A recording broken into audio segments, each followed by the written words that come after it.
Hello again, and welcome to the Video Game Book Club.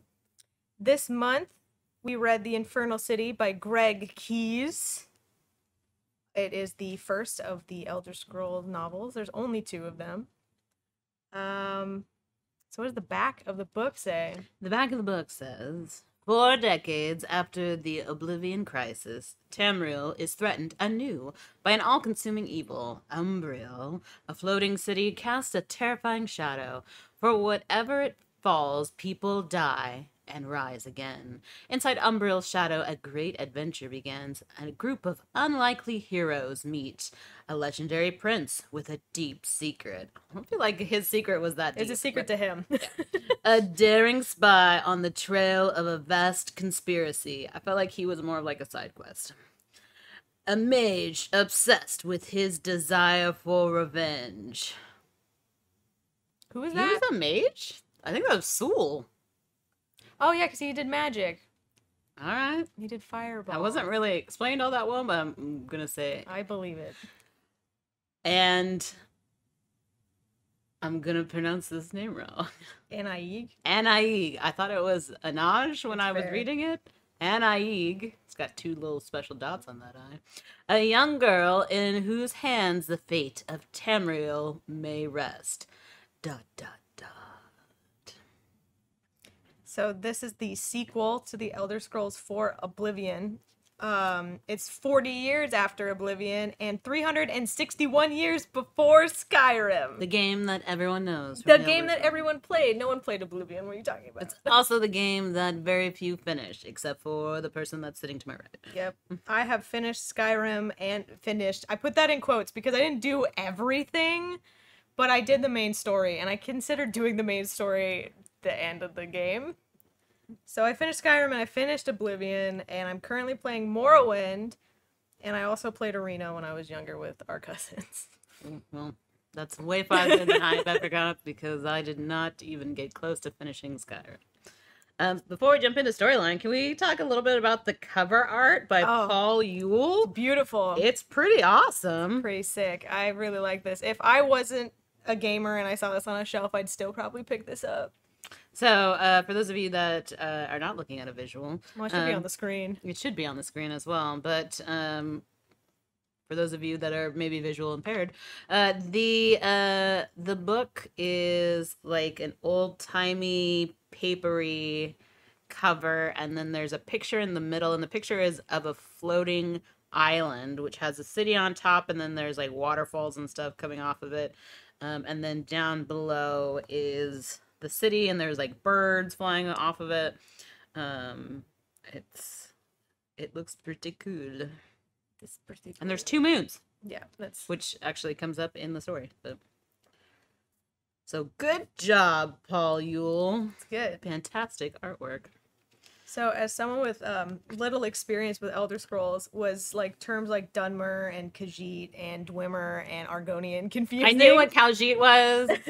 Like, I got that because Khajiit has the wares, right? That's the joke. That is the joke. You know the memes. I do know the memes. Very cool. I did get that far in the game, but so I did know what some of them were. I did have some trouble though picturing some of the characters.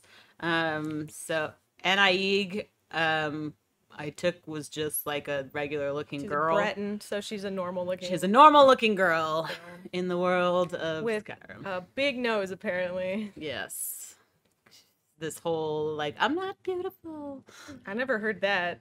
I think that's how I took it. Is like she's not very attractive to most people, but then like of course everyone. As someone with a big nose, relatable. So I felt connected to Anaig because they were like, she has a big nose, but it fits well on her face, and I was like, huh, same. So there are 3 storylines: Anaig and her friend Mer Glim. Yeah. They are like plot number 1. Yeah, I have like, there's like A team, B team, and C team. Yes. C team was Colin. C team right? was just Colin. Because that is definitely a side quest. The most useless. I feel like what was the point of Colin. I'll talk about him later. I wrote my review on Goodreads about this, where I feel like he was the side quest that, you know, when you're playing a game and you find the books that give you, or letters or whatever it is that give you that extra information about the world that you're in. That's what I felt He's like the Detroit Become Human detective section. Yes, he was making connections that we totally kind of already made. But in case you weren't paying attention, because things are so confusing, Colin makes Detroit because you just caused that crime scene and now you have to investigate it. And I was like, I just caused it. I know what happened. There's no mystery here. So, you definitely get a very clear picture of her. I was a little confused with Glim because I couldn't. They give certain descriptions at certain time, but not all together. So, I had difficulty picturing what he looked like. He has claws and he swims. And he has spikes on his head. And he talks to trees. And so I couldn't figure out like if he was a fish or if he was like a merman, because it was Mere Glim. I was like swimming a lot, so I don't blame you. But Argonians can breathe and swim in water. It does give his race, which is Argonian, which come to find out is a lizard man, which made sense now that I know what that is. And then B team, or the storyline number 2 is Prince. I forgot his name. Or what is his nickname? I just call him Atribus. Well, he has he have a nickname? He shortened his name. Trib? Trib. Is it Trib? Oh, I don't know. Yeah, so he's like, just call me Trib. Like, don't call me Prince. I'll call him Trib because Atribus is kind of hard to say. So he is storyline number 2, and he is also human-like. Yeah, he's just a normal human dude. Okay. I don't know what his species is. That's the thing. I think it's just because there's like multiple human species in Elder Scrolls, so I'm assuming he's just one of those. He's probably an Imperial, if I had to take a guess. Yeah, I would say too, because he is from the Empire. Yeah, human with a crooked nose. Romanesque. They're like Roman. I think it did talk about his nose at some point. They really like noses in this one. Yes. They're like, this guy's really into big noses. Broken nose, you must be from the Imperial. And then Colin. Soul? Or are you still talking about Colin? Colin is number 3. I want to say he is. We talked about Colin, but he is humanoid too, right? Yeah, Colin's humanoid. Okay, I'm pretty sure. And then there's some other people like sprinkled in. I mean, Sol is important. Sol is important. He's a dark elf. Yes. Also known as Dunmer. And he's described pretty well in the story too. Like I could picture him. Red eyes. And then, of course, the cat people, they look different depending on who they are. And they do explain why they look different, which I was very appreciative for, because I also asked that same question that Trib asked as well. Rudely. Yeah, they don't explain that in most of the games, but they can either look like straight up just that's a cat, or they could look like an elf, which is interesting. But we'll talk about that when we get to the Khajiit later. But I couldn't really picture anyone on Umbriel, which is the floating island, because they are like as they go and they like pick up other species, like they become part of the floating island, and then they're recreated, and so no one knows what the lizard guy looks like. Like he is super weird to them. They didn't have an issue with the girl. I'm assuming they might just look like the humanoid ones, except for like the imps. But then, yeah, they had like other weird features, so that was kind of hard to picture. But they could look like Daedra, which are kind of just like humanoids with horns because they're like demons. But we'll see. I'm not 100% what they look like. To me, they just looked very like Alice in Wonderland-y, human, wacky, like large head. I pictured them with large heads for some reason. I don't even think that was explained in there, but yeah, I don't know what they looked like. And that weird guy that was licking the rope. Yeah, I just imagine him as like a homeless man. You know, like there he is, because he thought she was fine, so I'm assuming he was also human. Yeah, they didn't question her, but they're like, oh, lizard boy, you look weird. What is that? What is that? I mean, if you did see a lizard boy, you'd be like, what? That would be terrifying, but Yeah, so that is like a light description of some of the people that we meet. It really jumps between the three casts a lot. There's like a section at the end where it just constantly is jumping between what the three people are doing. It did start off with like chapter to chapter was like a different story, but then yeah, towards the end, it's like there's chaos. a line within the chapter, and it's like and next story, and next story, Yeah. and next story, which. It was terrible on my notes. But it was easy enough to follow. All these squiggles. It was easy enough to follow, I think. Yeah, I was honestly, every time I open a book, I get really overwhelmed at the start. And I think that that's really dumb because, of course, I'm not supposed to know what's going on. It's the start of a book. But when they tell me all these names and descriptions, I'm like, I don't understand what's going on. Am I not paying enough attention? And then by the middle of the book, I'm like, oh, I get it. I gotta know. Yeah, sometimes when they drop you in the middle of a story, I feel so. I'm gonna give credit where credit's due. Greg Keyes did a good job of putting quite a bit of description, especially of the environment. So usually when we read books on video games, they kind of assume that you already know the environment. So they very briefly kind of explain like where you are and what it is, but they don't put a lot of detail into the environment. They tend to just focus on the detail of the characters, but he put a lot of effort into that, and there's a lot of things that happen in this book too. Yeah. So it's not a super long book. The paperback edition is only 288 pages, but 8-hour audiobook. it is special. It is jam packed. There's a lot happening. Hardly any moments. It's split into 3 sections. Which is kind of nice. Although I don't get why it was divided into 3 sections, because I felt like they weren't that different. Like, you could have just not had those and it would have been fine. Yes. Would you recommend this book to someone who didn't play Elder Scrolls at all? Well, my experiences with Elder Scrolls is kind of minimal. I mean, I feel like I got at least halfway through Skyrim, but so there's a bunch of creatures and stuff that I didn't get to, and I was able to follow it. It's actually a really good story. It is.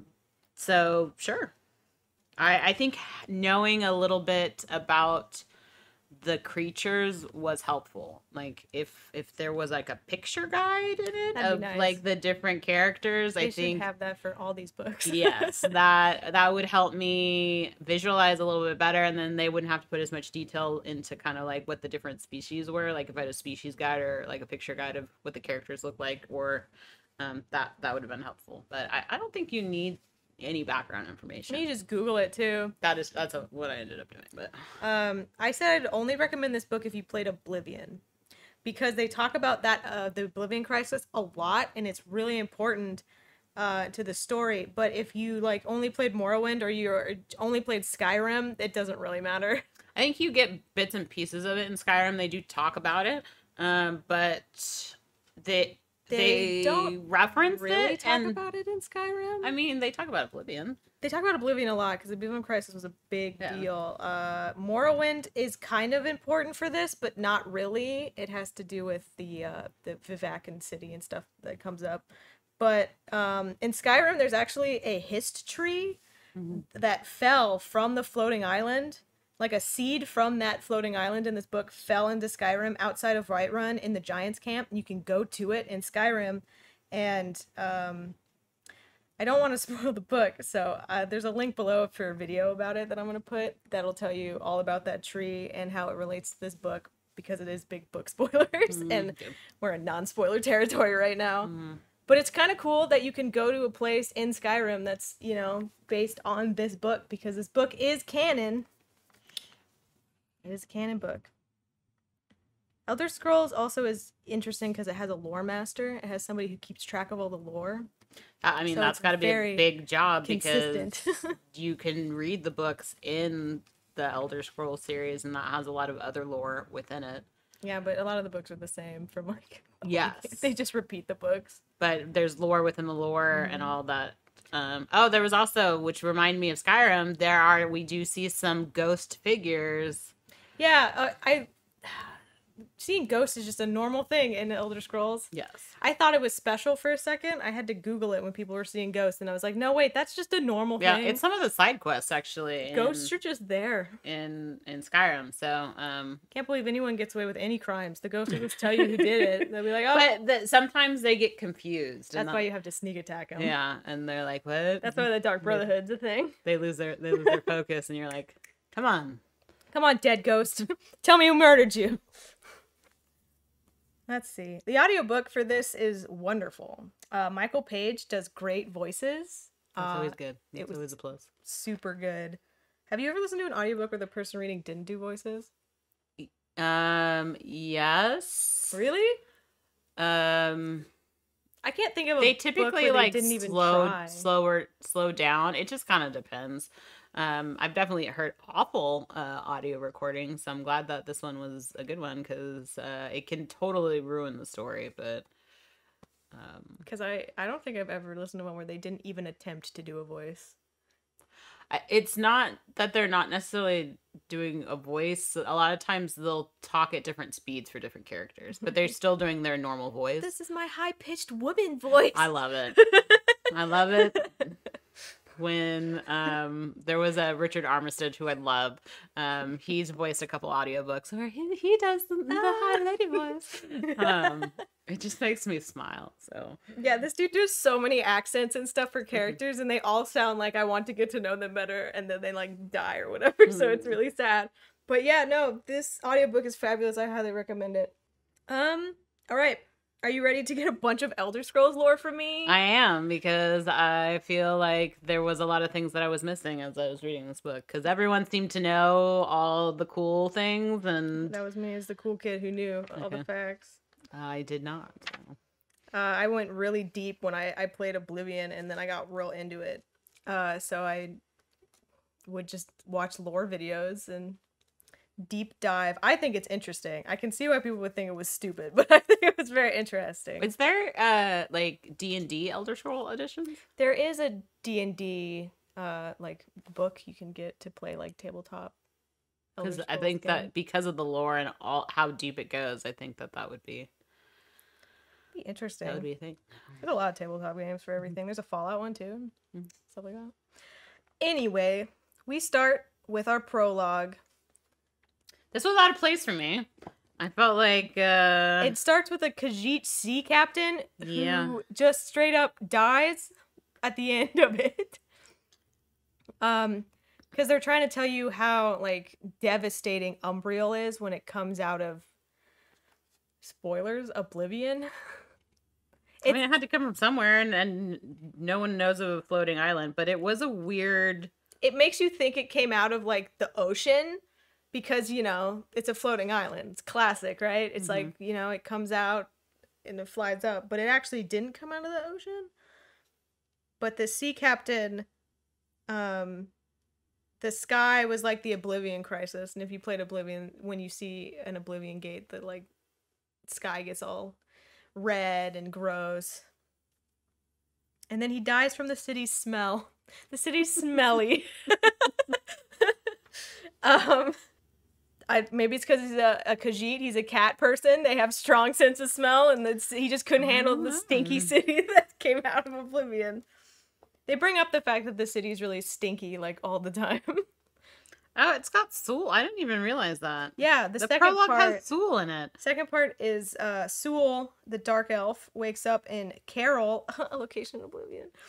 He was screaming in his sleep, and then he had a vision of his dead wife and the prince. I totally forgot about this. I'm not even gonna lie, like, because Sewell doesn't come back in the story till way later. No, he doesn't come until like part 2. And I forgot what I forgot that he was in here. Now that I'm flipping through, I'm like, oh, hey, I know that guy. Yep.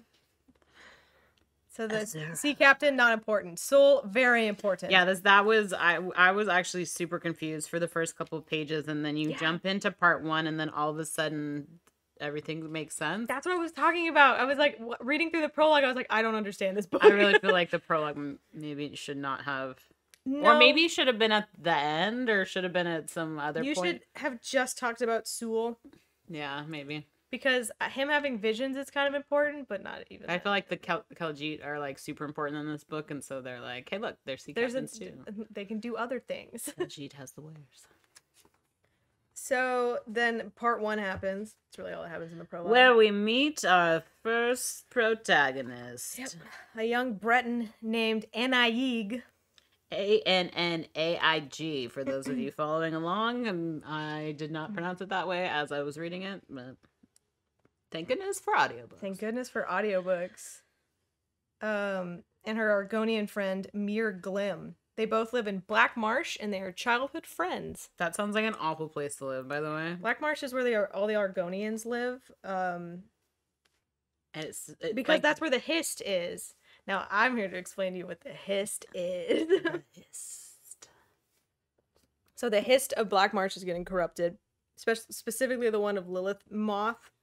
The Hist in Elder Scrolls lore are this race of sentient trees that are only in Black Marsh that the Argonians worship, and they have like a spiritual and psychic connection to the Hist, and if they go farther away from it, the weaker that connection gets, and the Hist, the trees, also create the Argonians.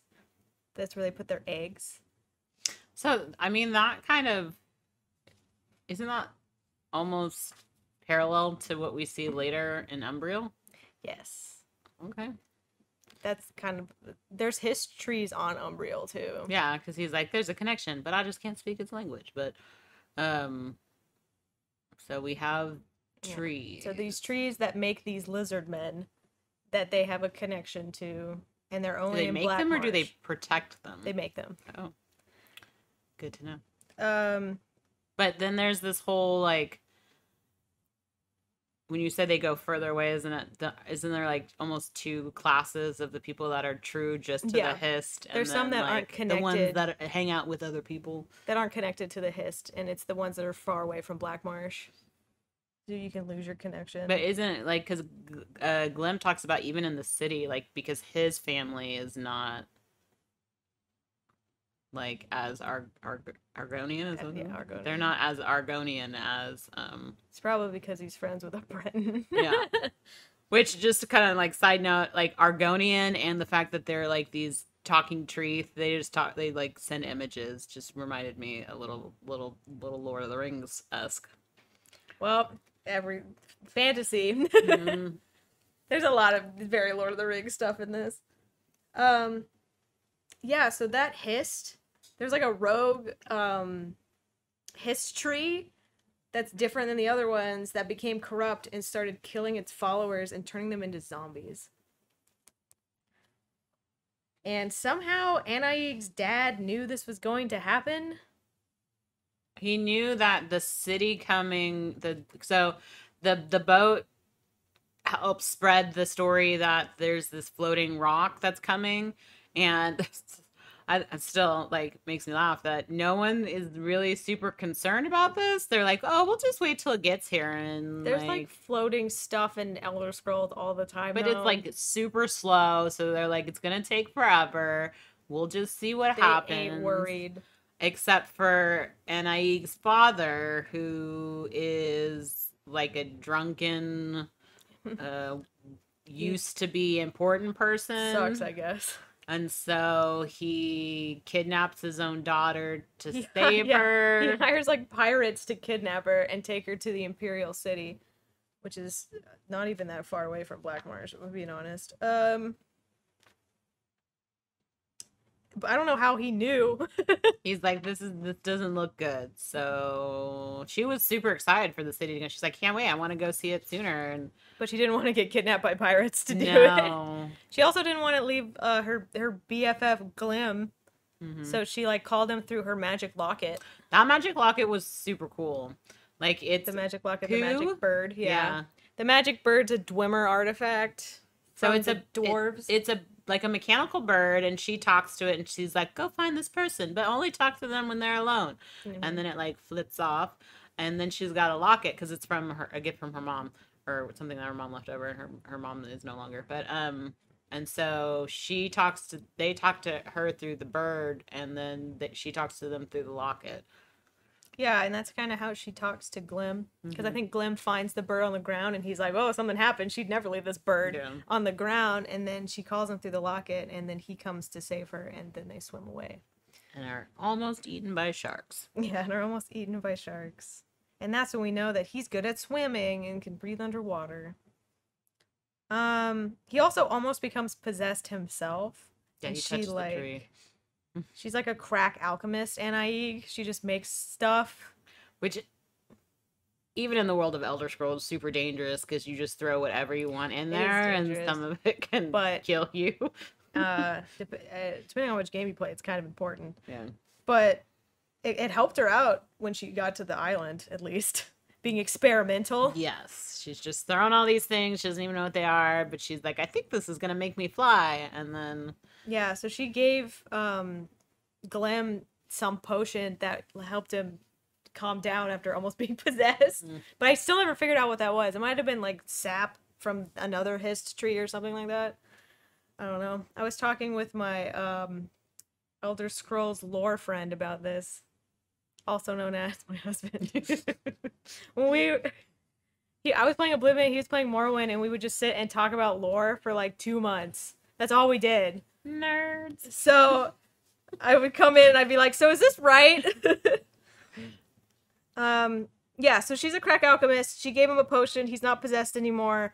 And she also made a potion to fly, which is honestly kind of a cop-out, but it's okay that it's actually a potion you can do in, I think Morrowind at least. Well, you can't do it in Skyrim. First, and it Oblivion. didn't work because they didn't.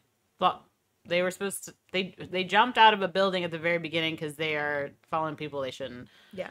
Like a were crocodile, which is not a thing, but probably is a thing now. And then they jump out of a building and take it to fly, and they just kind of lightly fall. Yeah. Featherfall. Potion of featherfall. I still don't understand how she's like, oh, I just mix this one thing, and then she can fly when she takes it the next. Magic. That's why it's kind of a cop-out. It's a little too convenient. But she does make one that does make them fly away from the chaos currently happening at Black Marsh, and they land on Umbriel, the floating island. The floating island. They try to hide under the city with the worms. There were like these sacks of things that they were on, and everything is like connected in like a web-like. Yeah, this is where we learned that the rich people there eat the souls, which are coming through these like tubes in the ground. At first it's really weird, and I thought it was like, oh, they're gonna be eaten by spiders or bugs, and then they make it back up to the kind of top side of the rocks, and that's where we find out more of what's going on. Yeah, we see a dude like licking the tubes underground, and he actually like turns them in. Because it's eat or be eaten. Everyone wants to get higher up, and we see like the societal structure. So there are these people that live with the worms that they don't really do anything because they say that the worms take care of themselves, really. So. And they like decompose things, right? I think so. This is early on in the book. Maybe they're taking the souls and they're like turning the soil them. so that they could. I thought it was so they could grow things, but then you find out that they don't actually really grow things. They like absorb things. It's kind of below. confusing. This city. There's a lot of stuff happening in the city. We find out that the people here, they say they aren't technically Daedra, which are like immortal demons from the plane of Oblivion, but I think that they actually are Daedra. I think some of them are. Because they come from the plane of Oblivion, so at least... Well, you find out at the end why stuff is happening, but you know, like Umbrel is, and then this city Umbriel is obviously, so it's a little bit confusing. But they're kind of watching this floating city almost devour their home because there's these moth-like things that get sent down to collect souls, and then they like stingray their victims, and the souls go up, but then like they take over the soul's body or the body, something like that, yeah. And then they're fighting, and then we find out that the people on the island can't leave because when they come down off, when they leave the island, they become They're like incorporeal. Yeah, they're come like spirit, like because the island is. I know this is also a spoiler for like the end, but it's like half in Oblivion, half out of Oblivion, which is why they need to go to the Imperial City. I think is where they're actually heading. Yeah. So they found out, they found Anaig and Glim through the homeless man licking the tubes. Yeah, he's like, I'll keep you protected. Come with me, and you can be safe. And then he turns them in, and then we find out that there's this like top chef competition happening. There's like the lords of the island each have their own chef kitchen, which sounds like an awful place. Like when they described it. Yeah, so now Anaig has to work in the kitchen, and Gleam is sent to the swamp, where he helps with the birthing process of the Umbrillians. He collects like food and stuff for the kitchen too. So the kitchen, like, so the guy licking sounds awful. The guy licking the ropes where the souls are, because it's like the serfs, right, of Umbril. They don't get to eat fancy things, and like we find out that the souls are food, but then the souls also get reborn into other things. So, and it's what runs the city as well. It's like it's like their energy. But so he turns them in because he wants to be brought to the kitchens, it sounds like, but he's not.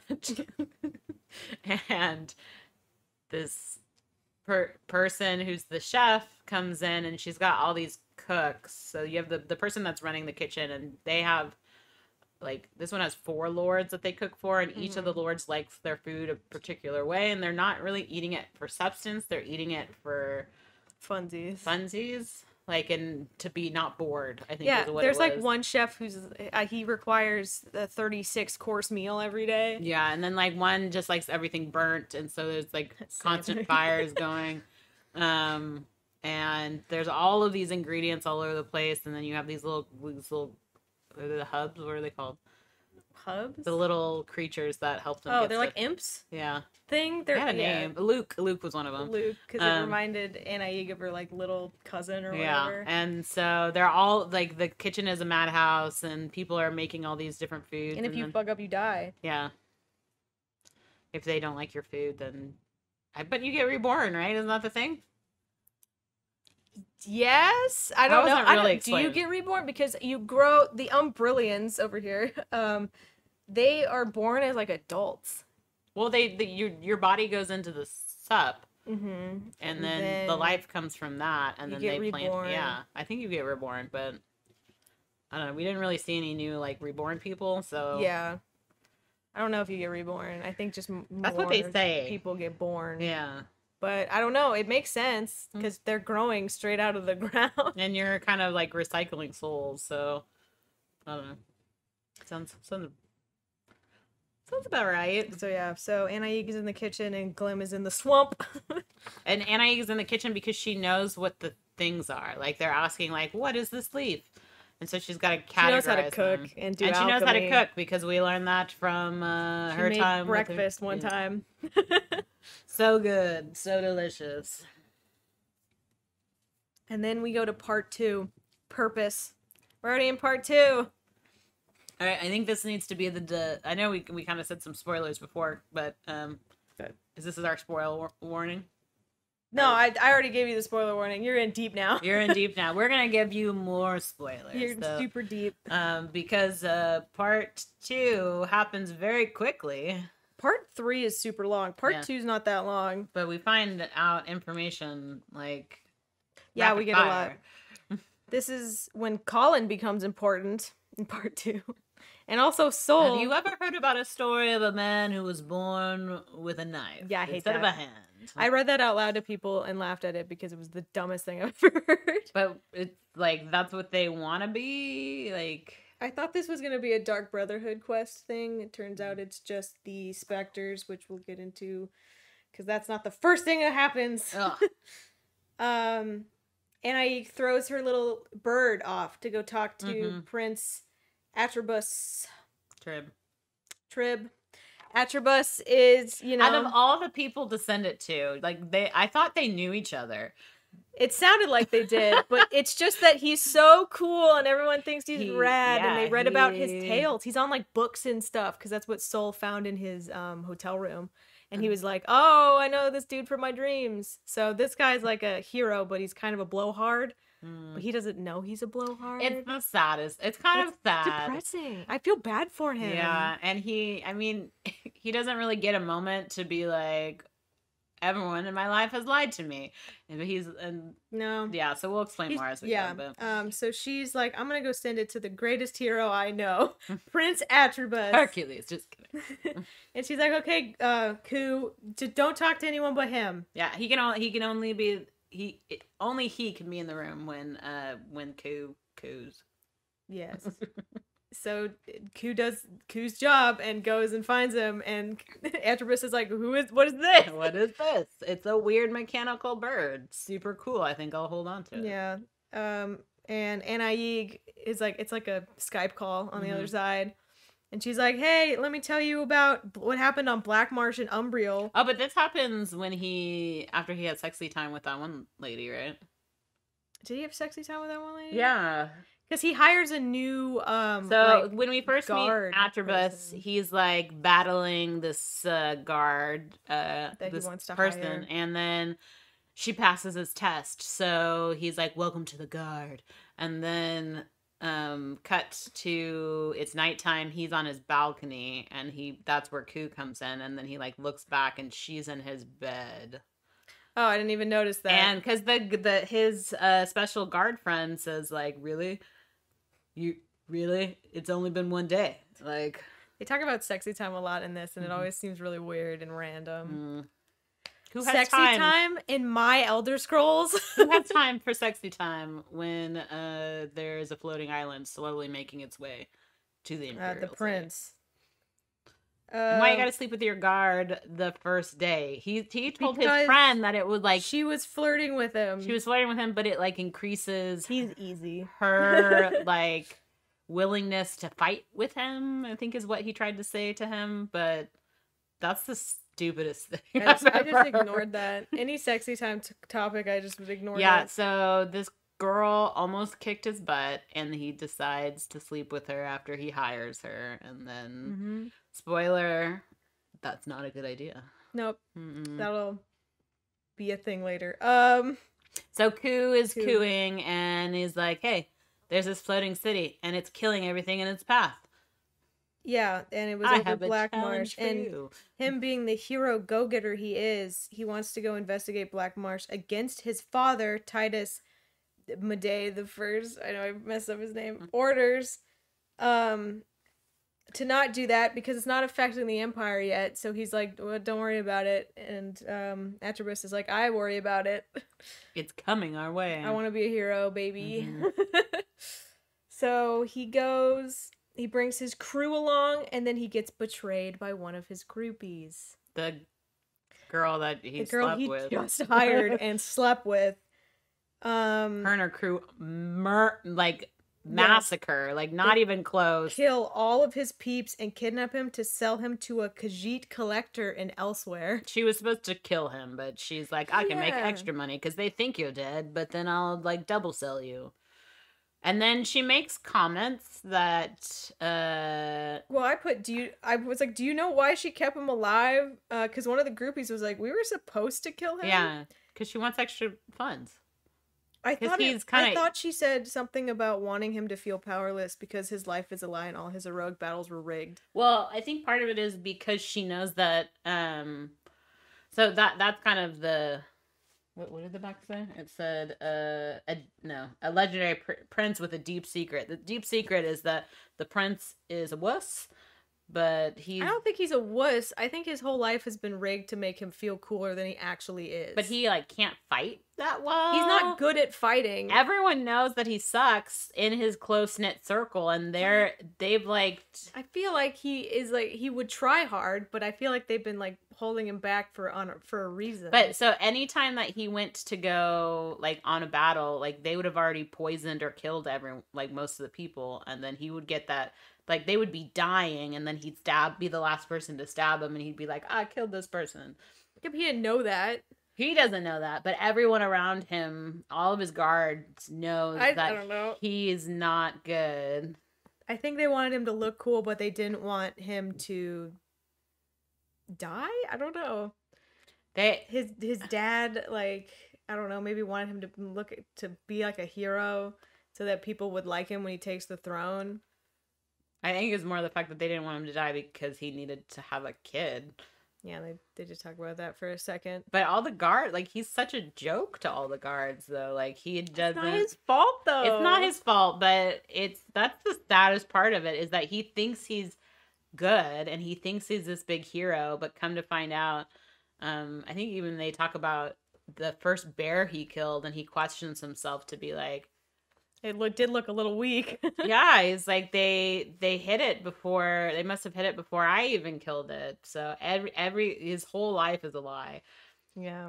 And he doesn't know who to trust and who's his real friends, because he thought he was friends with everyone. But then looking back, he's like, I didn't really know them. And we only talked for 20 seconds at a time. And yeah, I don't know. I don't feel like it's his fault. Like, I want to call him like a blowhard fake dude, but I feel like it's not even his fault that he's like that. No, it was kind of a weird, like, you have a prince who's heroic, but all of his heroic deeds are a lie, and he doesn't even know propaganda, yeah.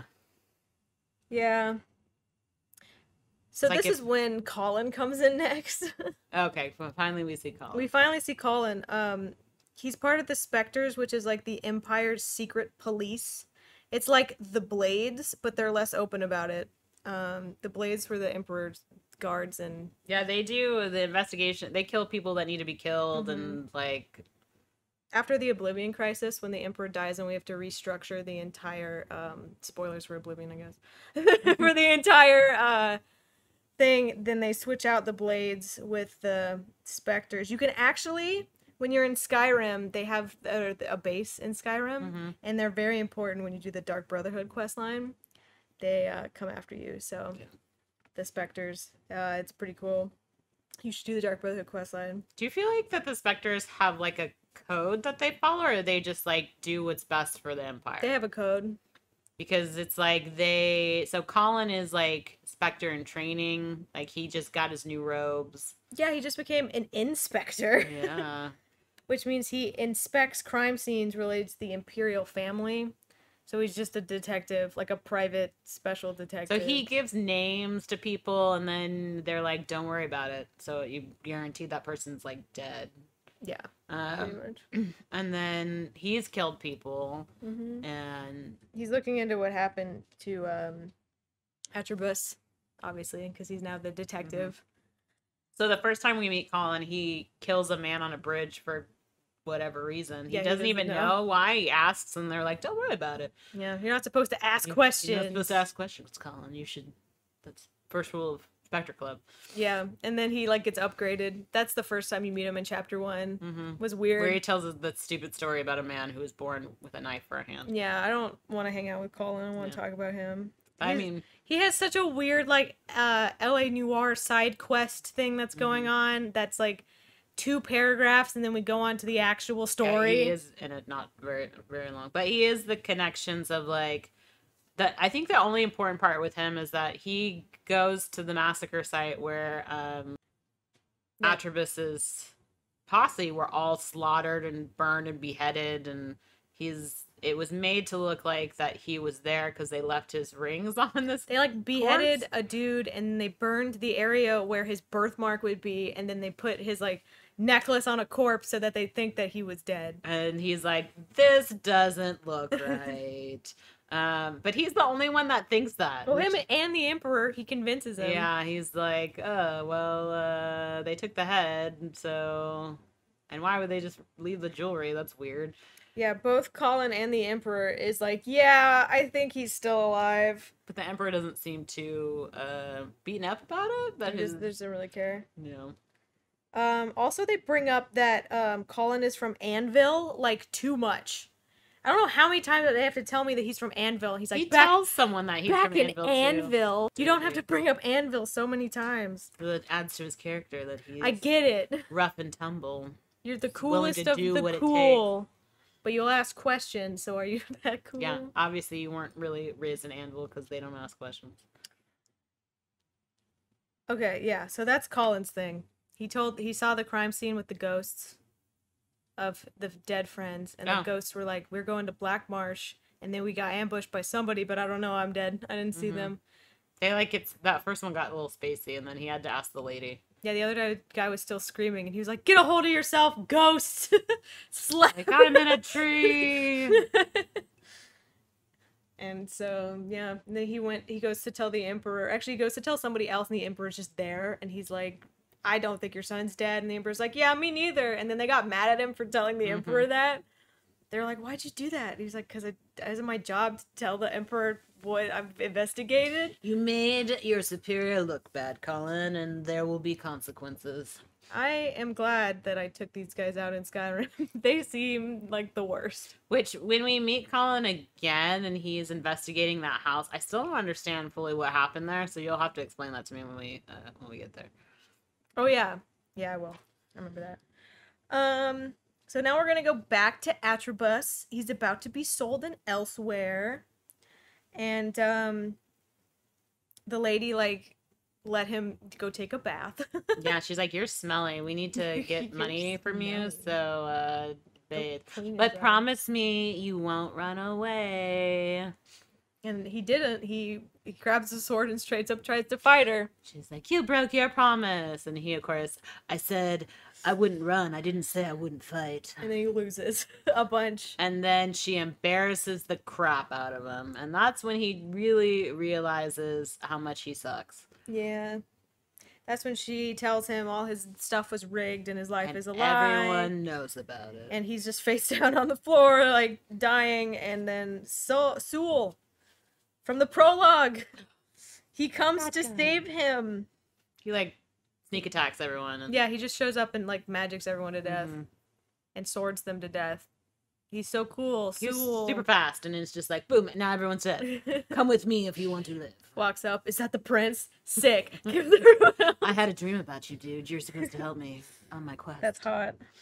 Yeah, so then they team up, and they're like, let's destroy Umbriel together. And it's heading towards Morrowind now, so we need to go to Morrowind. Atribus... and then he finally gets to open the bird thing. Yes, he calls Anna-Ig on the little bird. And to be like, I thought you were dead. And he's like, not gonna tell her that he's why would he? Yeah. Why? He's just like, I'm still coming. I know it's been a while. I suck. I'm not gonna tell you all my posses are dead. I just found out my life is a lie, and why would he tell the girl? I like how Soul's like, suck it up, dude. Like, pretty much. Because he starts to cry. I don't blame him. He's like, get over it.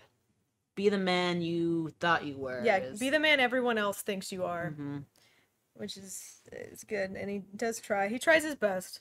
I don't hate the prince. I think he tries. He's trying. So I don't think there's really any character in this that I hated, like in the main group. No, because they're all on this like hero quest thing where. So hero quest is something from like Greek time, but it's a lot what we see in modern culture and a lot of our like Harry Potter, Star Wars, and all that stuff. Where you have someone who falls from grace, right? You have the prince who, I mean, everyone still thinks he's cool except for him. So, but we'll find the guard later who knows that he's not so cool. So he finds out though, and so he kind of falls from grace, but then he has to build himself up to become better, and then eventually he'll become who he's supposed to be. And that's kind of the hero quest. That's what you see with Harry Potter and Star Wars and basically Indiana Jones, when did Indiana Jones fall from grace? Well, he loses things all the time. He never fell from grace. Everyone just thinks he's cool all the time. You know, things get stolen from him even though he steals things from other cultures. I saw a thing about Nathan Drake that was like, the thing I hate about Nathan Drake is why is that dude always broke when he's stealing all this? Because he steals them for other people. Stuff, and he's not getting paid enough. No. And he ends up in like weird prisons all the time. Drake sucks. No. Anna-Ig was working in the kitchen. We're back to her story now. After she was done with her phone call with Which also, Annie. like, I found this to be weird because you're like a prisoner and she is like getting into this cooking thing. Like, she's like, I'm here, I'm gonna make the best of my situation Well, because if and she doesn't, she dies. make this food because I'm super good at She's cooking. good at experimenting with dishes. But she doesn't try to leave. She, Well, she does, but it takes her a while. She's cautious. yeah. She takes small steps towards her goal, which is probably good. But she convinced at first when they land on it, on Umbriel, and Glim is as he's supposed to be. He's like, let's get out of here. She's she wants like, to make the flying potion. no, we're here. Everyone else is dead. We have to stop this. We're the only people who can. And so she convinces him to stay. Because he's like, you know, why are you content with this? And she's like, this is the perfect opportunity to sabotage this operation. Yeah. Because we're inside of it now. So she's trying to find information for Atribus when he comes with his non-posse that he said he was bringing. Well, he has a posse of one now, so... Probably better than any of the guards true. that he originally brought. This dark elf mage. So she's in the kitchen. It gets raided by another kitchen. Yeah, she's got this lady that's cooking with her. Let me see if I can quickly find her name. That's Glim. Glim's got his own job. Because he's not in the kitchen. Yeah, he's helping the birthing process. So there's another chef in the kitchen that's kind of like showing her how to cook. Slyer? Slur? Slur? S-L-Y-R. I think it's Slayer. Slur? Slur? Slyer? I don't know. I'm based on the audiobook thing. I don't know. Anyway, yeah, so their kitchen gets raided because they want Anaig because she's cooking so well. Mm-hmm. And they kill everyone but her and Slayer because they were like... Slayer kills the main chef to protect Anaig because the main chef was like, if I can't have her, no one can, because they were coming to raid the kitchen, so the chef was just gonna kill her. But she had this like magical like thing that came out of her wrist. The main chef of her. Oh, I don't know about that. I don't remember that. And it would like when she got angry, like she'd move her hand really fast, and it would like slice people's like face or their head off. It cut like somene's head off at one point. It's like a fast so she dagger. was gonna, it was like a weird, like you couldn't see it. It was like invisible, but she just moved her arm and because Anaig takes it, but she just doesn't know how to use it. Yeah, and she won't find out till the end. But it comes up like one other time. Yeah, which I maybe it's important in the next book. I don't know. I don't know. That's what I feel like. A lot of this stuff, I'm like, maybe it'll come up next time. Maybe Colin will be more important next time. Who knows? Anyway. But, so she's now somebody else's property. Yeah, she works for Chef. But she's moving on up to the upper side. Yeah. So he cooks for the main lord dude. He only has one person to cook for. Yes. But that one requires like the 36 courses. Yeah. So so everyone she worked with before gets killed. Now she works for Chef Toll, who is a creeper. Mm-hmm. Anyway, Solon Atribus gets picked up by a group of Khajiit. And this is where we learn a lot about Khajiits. I liked these Khajiits. We learn about their moon cycles because one of them is an elf and the other one is just a straight up cat that she's riding. And they're like, this is my brother that I'm riding. He's like, wow, that's an actual cat. And so it depends on when you were born, not it's conceived, it's the moon right? cycle. If you're born during a certain moon cycle, it depends on how cat-like you are. Yeah. Oh. So it's like literally she names it. That was actually one of my favorite parts because she's like naming her group and like she's like, oh, and that's my brother, and it was like one of the cats that they were riding, and Atribus being super rude was like, what? That's your brother? Yeah, Atribus doesn't know about the moon cycles, and he felt really embarrassed because he's like, I knew a lot of Khajiits, but I just didn't know. I thought they were all like the same. And Sewell's like, dude, you're being rude. Like, let me talk. Yeah. So Atribus is a little bit of a sheltered child. So yeah, this group of Khajiit is like, we'll take you through Khajiit territory and protect you if you get us drugs. Well, so at first they're like, you need our protection, and Atribus thought it was protection from them, and Soul said they had something. What? She don't even remember what it was. This is before they asked for the drugs. The moon sugar? Yeah. And then so they get to their camp, and then you see the little kittens, and they share a moon cake, and that's where Soul's like, don't eat that. Yeah. Don't eat those drugs. He's like, put it to your mouth, but just don't eat it, because like they'll You'll catch be addicted to it. which is what is the drug? Skooma? Skooma. So the stuff that's in the moon cake is the moon sugar, and that's what you make the skooma, which is like opium. Yeah, kind of. And so he's like, don't eat that. They have shared food, so that's like, and that's historical. Like if you share food with someone, then they're under your protection. But yeah, I like that part. Because then after that, they're like, oh, we're gonna go west, and they're like, well, we protected you. Could you go buy us some moon sugar, because it's illegal for us to go in this town to buy it? Yeah, because they're racist, and so they go to buy the sugar, but then Soul's like, we're not going to buy the sugar. Yeah, Soul was like, hey, yeah, we're not going to do that. And Atropos was upset because he was like, what about doing what we said we would do, honor and all that? And they took their money, too, to buy it. Yeah, and then Soul explained why he's on this journey to Umbriel was to kill someone on the floating island who killed his wife during the Red Year. The Red Year was when a meteor crashing down caused an earthquake, which caused a volcano to erupt, which killed a bunch of dark elves in Vardenfall, Morrowind, which is important in the game Morrowind-ish to learn about Vardenfell.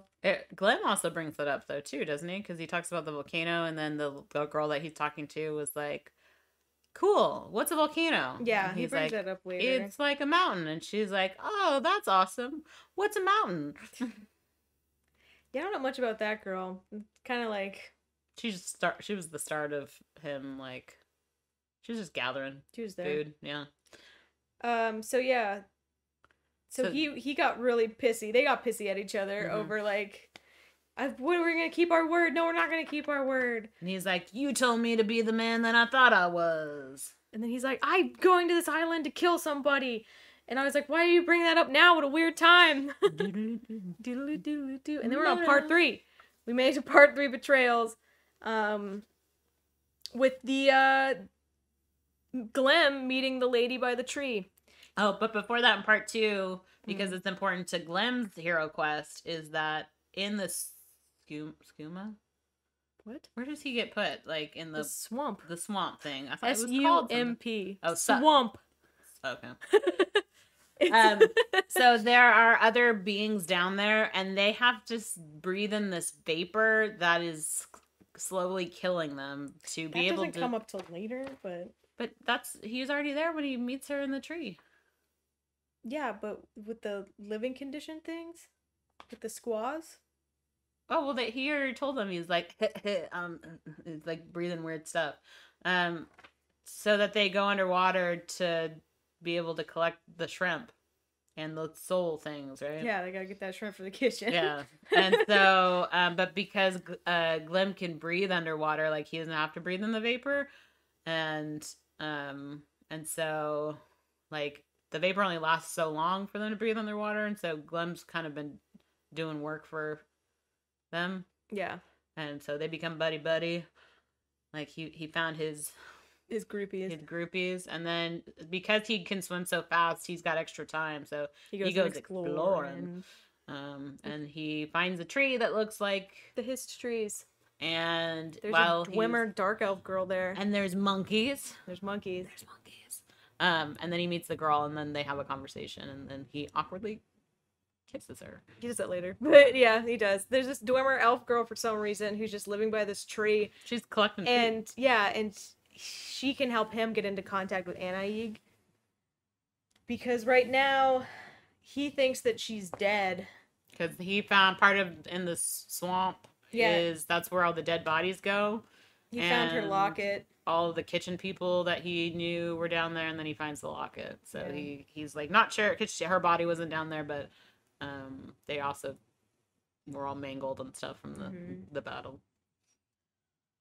And then we jump back to Atribus and Soul, who do get the moon sugar for those cats. Yeah, and he has to wait in line. Yep. And I wrote Atribus is turning into less of a blowhard. Yeah. I think Soul just didn't want to do it because he didn't want to wait in line. It's like a 2-hour line. I think you want to take the money and go. But in this city, like, everyone's hooked on drugs, and it sounds like an awful place, which is why Anvil. the cats don't want to. The Khajiits on the outside don't want to be in there because they feel like they would be drugged. They want to just live their life, and so they get the moon sugar and they go back to the camp. Yep. Soul thinks Umbriel is going to Vivek. He also thinks Wuhan is in charge of Umbriel, and he talks about all that stuff. Okay, get ready for some Morrowind lore. Let's go. It's important. About the princess. Soul drops it all, and I'm about to basically go into what happened with him and Wuhan, who is the main bad boy villain of this story. He talks about it, but I was super confused. So Vivek was a god-like being, keeping a meteor, the one I told you about that fell, and it was like a moon? It was like a meteor, and inside was the Ministry of Truth. So it's like a big rock, and then inside is the Ministry of Truth, is this building. And this godlike being was holding it up, and then all of a sudden he disappeared, and they were like, oh no, the dude's gone, we need to keep this rock up, otherwise it'll fall and cause an earthquake and a volcano explosion and kill us all. So they invented a machine called the Ingium that helped hold it up, and Wuhan helped invent it, and so did Soul. And the Ingium came at a cost. It required souls to work, and Soul's wife was chosen to give her soul. And Soul tried to save her, but ended up damaging the Ingium, and then the meteor fell, causing the Red Year. And also killing his wife.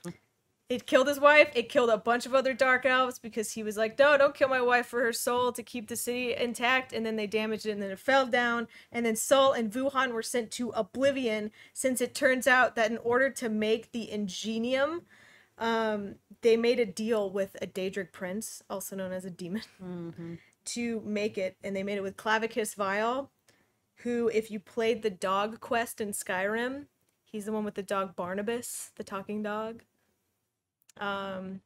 It's been too long, right? Anyone knows? That's the dog quest. He's the dog guy. He's a trickster.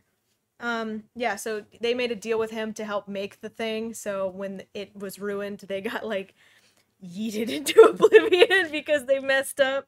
I like how they talk about this towards the end, but he's like, originally we were just sacrificing souls of like slaves and prisoners, but then I found a better way, and it's to slowly suck the souls out of 4 people, but they had to be pure souls. This is why people don't like the dark elves, because they do this human ritual stuff.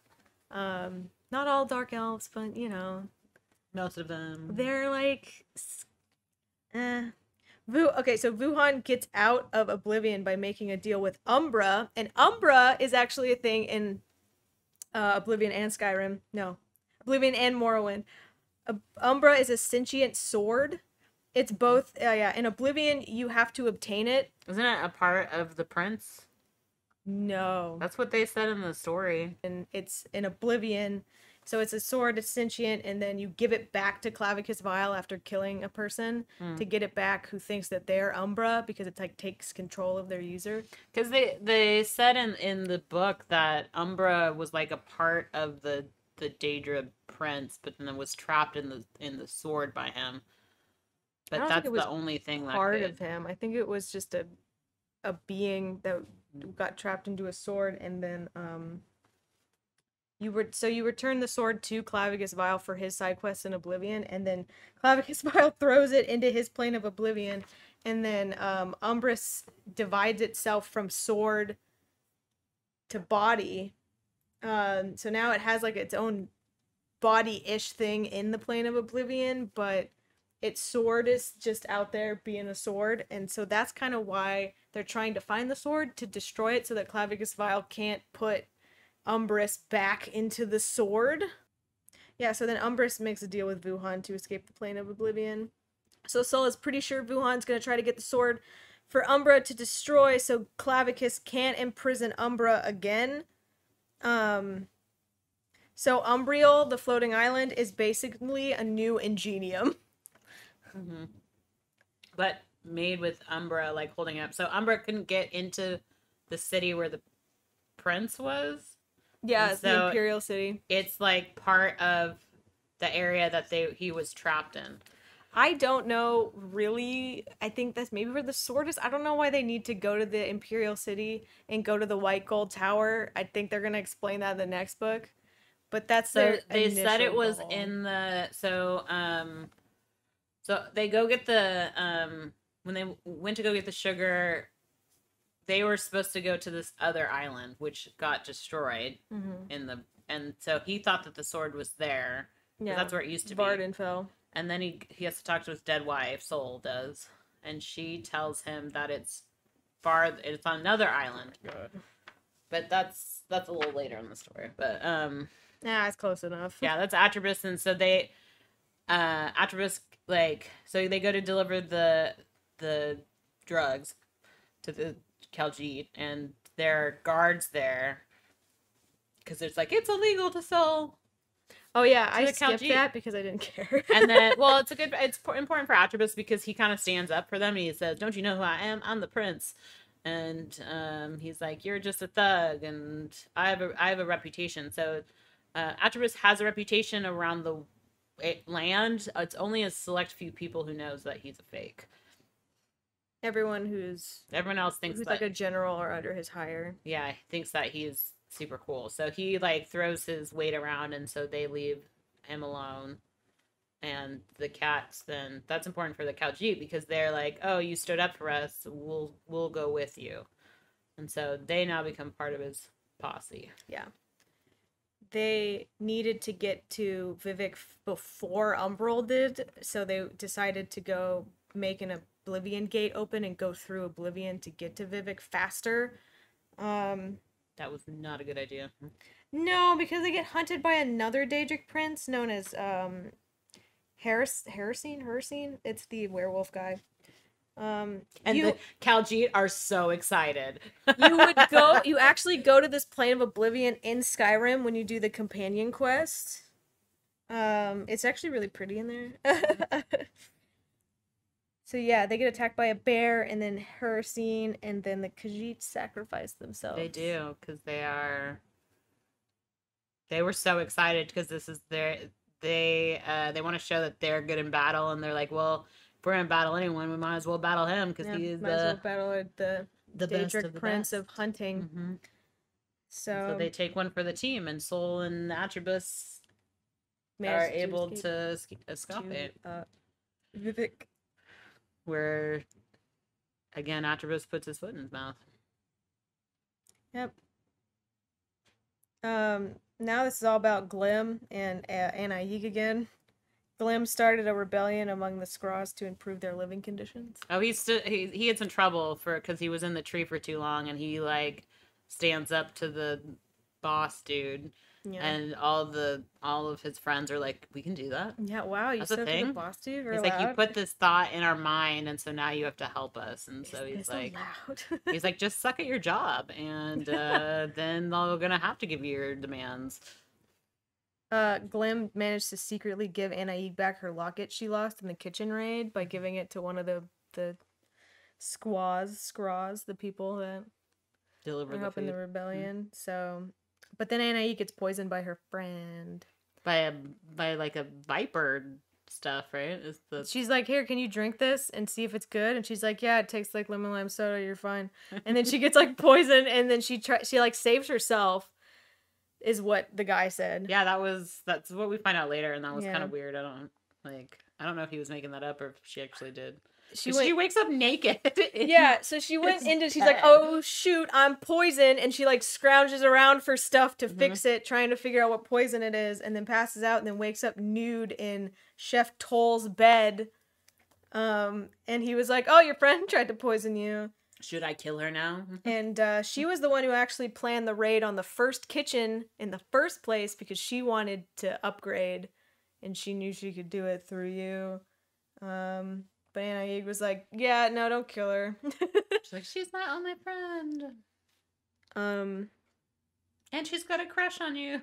Which was weird. Yeah, she's a crusher. And then now I guess Chef Toll and her friend are sleeping together. That was weird. Yeah. I don't... Whatever, gotta add sex in this book somehow, I guess. Otherwise, how do the adults read it? Can't have that. So, Anaig sent a note to Glim saying that she found the ingredients for the flying potion. So they can GTFO. GTFO. Away. And Glim's like, cool, let's meet on the docks at midnight.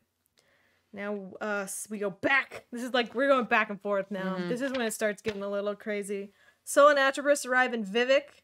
Sol lets out that he escaped from Oblivion with the help of Azura, who's another Daedric prince. Azura's... Okay, so Azura is a chick, right? They keep referring to her as her? The Daedric princes don't have a gender. Okay, because they kept referring to her as her, but then the prince. The statues of her are of a woman, but the Daedric princes can go between both. It doesn't matter. Okay. Gender fluid Daedric princes. Okay. Yes, she's a Daedric prince, and so she's the reason that he's getting visions. And he had a vision of where the sword was. Oh, but they're not always true, right? Because he Azura, betrays her or something, or she betrays him, or he's like, he thought that she would help him get out, but then she liked hanging out with him so much that. So then when he did get out, she taunts him with visions all the time of like his dead wife or fake things. So he's just going off of this vision, even though it might not be true, and it wasn't even true because the sword wasn't there. His dead wife was, though. And he was like, hey, ghost of my dead wife, where'd the sword go? And she was like, oh, some Dwemer took it to the Sea of Ghosts. He's like, okay. And Atropos, meanwhile, was talking to Anaig, and then he sees a bunch of undead Argonians, because once Vardenfell fell... with the meteor and the eruption and all that stuff, and the Dark Elves had to be refugees. That's why there's so many refugees of them in like Skyrim and stuff. The Argonians, who the Dark Elves used as slaves, took over Morrowind. Because they were like, you know what? Screw the Dark Elves. This is Argonian territory now. Tortured us for years. We're taking our revenge. Argonian and Khajiit are what the Dark Elves used as slaves. So if you feel bad for the Dark Elves, don't. So yeah, the Argonians are there, and they're turning undead because the island showed up. Basically, Umbriel's the here island now. is here. And Sol's like, well, we're gonna have to fight through all these zombies. And it's like the water's boiling too, so they're like, well, if we wait forever, it'll get too hot. So it's kind of like it's like lukewarm right now. Hot tub weather, like. So we have to go back the way we came. Now. Let's go. And then we jump to Colin. Hey, remember him? He's shadowing a woman. This is what I'm gonna need you to explain to me, because I got most of it. So he's shadowing a woman involved in the Atropos ambush. She goes and meets up with... Is this the lady that was the mistress that he like found out was spreading secrets before, or is this a different lady? I think this was a different lady. Okay. And then he follows her, and she goes like gets good criminal get together with her other criminal friends. In a house that doesn't have any windows on the first floor, so he has to sneak in from above and then go down a little bit so he can listen in. And she's talking to a thug. And the thug is like, you know, not having it with her. He's like, how dare you have, I don't know, why is he still alive? Why did you spread misinformation? Yeah, because everyone now knows that Atropos is alive because he stopped at an inn to get some more posse people, and they tried to kill him. But they were able to send news of his aliveness. Escape. So everyone knows that he's alive. And he's like, you should have just killed him. And the lady that was supposed to kill him hasn't said anything. Yeah. And so the thug guy was not happy with this lady that Colin was shadowing. And so the lady, getting defensive, summoned a Daedra. Oh, is that what happened? Okay, because I was all of a sudden everything's on fire and people are dying. Yeah. And then it's a thing you can do in the game too. He's like, Colin is like trying to hide because like a mouse with a bird, like if the mouse runs and the bird sees it, so he's like, I'm just gonna stay in the shadow. Yeah, probably for the best. You ever got to summon a Daedra in Skyrim? But doesn't she die too, though? I don't think she's dead. I think she just summoned it and then he like, he stayed in the shadows and eventually he like GTFO'd out of there. But yeah, so I kind of thought that I read that like everyone died, and so he was just like, I'm not gonna move. It was kind of vague. All I know is that she summoned a Daedra and then Colin was like, and then like hid for a long time. So we still don't fully know who wants Atribus dead, right? We're gonna assume that it's the uncle, which is what Colin thought it was. Yeah, it's gonna be some cult thing. I thought the Dark Brotherhood came after him, but it doesn't look like that's the case. This might be like a Mythic Dawn culty situation. It's like someone in the palace wants him dead, but we don't know who still. Yeah, that's the next book, I guess. Because so he sent why he's tailing her is because he sent her a blackmail letter because he thought that she was involved. He was just guessing, and so then he finds out that she was involved. Yeah, like she paid for it, or like someone else sent her to do something. Yeah. Yep. So after all that Colin shenanigan, Anna, Eve, and Glenn meet up and they take the flying potion and they fly west. And then we immediately cut back to Sol and Atribus, who are they were captured. They're fighting zombies, and then the zombies like capture them. They don't even kill them. Is not very good at the fighting. Like he's getting better, but he slows them down, and then they end up in the Umbril, and then we at the prince's what? Who's place? Wuhan? Yes. This is Wuhan's place. The zombies like take them to Wuhan, and Wuhan in an evil villain speech, and he's like, "Oh, you think it was just my fault? Well, Sewell did a bunch of stuff too." And then he's like, "All right, Atribus, join me, and we'll kill Sewell, and we'll just let me go into your imperial city and wreck it. I need." Yeah, he's like, "I need something in the tower, and you can get me there. So let's do that. Let's team up." And Atribus is like, "But you're killing everyone." And Wool's like, "So? Yeah." And I have to run my city. He was basically trying to distract Wuhan while Sewell like powers up his magic. And then once Wuhan says the secret word, which is we're like half in oblivion, half out of oblivion, on this island, he's like, "Oh, you should have told me that." And then he like tries to fight him and then opens an oblivion gate and they escape. Yeah. So they escaped out of an oblivion gate, and Anaig and Glim are flying, but because they're half in oblivion, half out, they become incorporeal. They can't leave. And they can't leave. They've been on Umbril for too long, so they have to go back. And they cry. And that's in the afterwards, and they're like, "Well, we're just gonna have to blow this place up." Good goal. So, Anaig goes back to the kitchen, and Glenn, it does make a thing where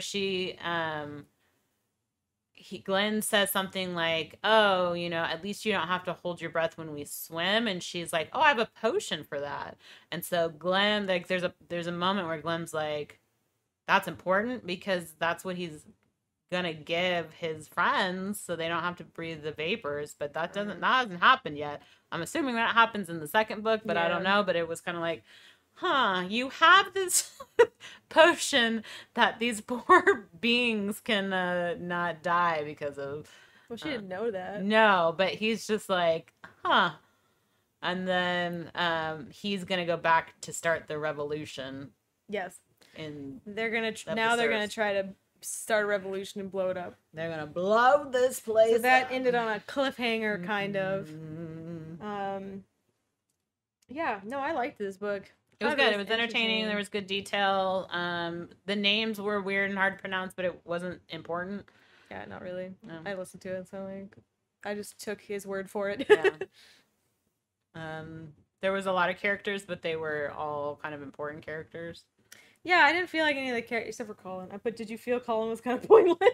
He's the one that's connecting the dots to find out who wants Atribus dead, and He's filling in the Atropos details. Yeah.